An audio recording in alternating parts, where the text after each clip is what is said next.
So I grew up in the Soviet Russia. So during the Soviet regime, until I was about 14, I was trying to kind of not to fit into the mold of the Communist Party, which was trying to package every person into a certain mold, which I didn't like.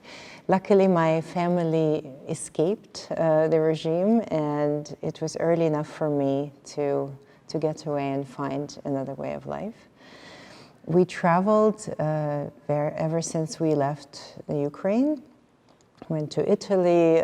We spent 2 years. It was an interesting time. I was a teenager and we had no money. I had to survive, so I started working, and I had to pick up the language very quickly.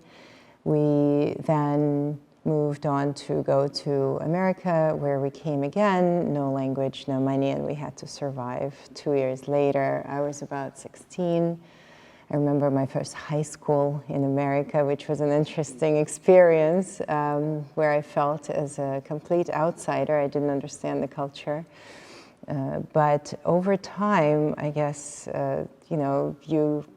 you mold in, right? You become part of the culture, you learn the language, you start accepting the norms of the local culture.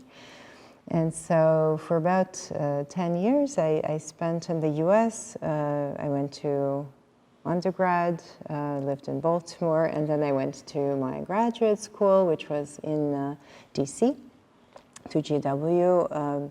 And after that, I sort of always felt that I wanted to travel. And so then I started traveling again and left the US and lived abroad for many years before I came back recently. In the meantime, I had a family. I have 2 beautiful kids. My son is 17, and he's traveled with me. We lived in several countries, and he studied in different countries. That had an impact on my current education model as well. And I currently have a little toddler. She's 3, and she's a beautiful baby. She brings a lot of joy into my life on a daily basis. So that's about the family.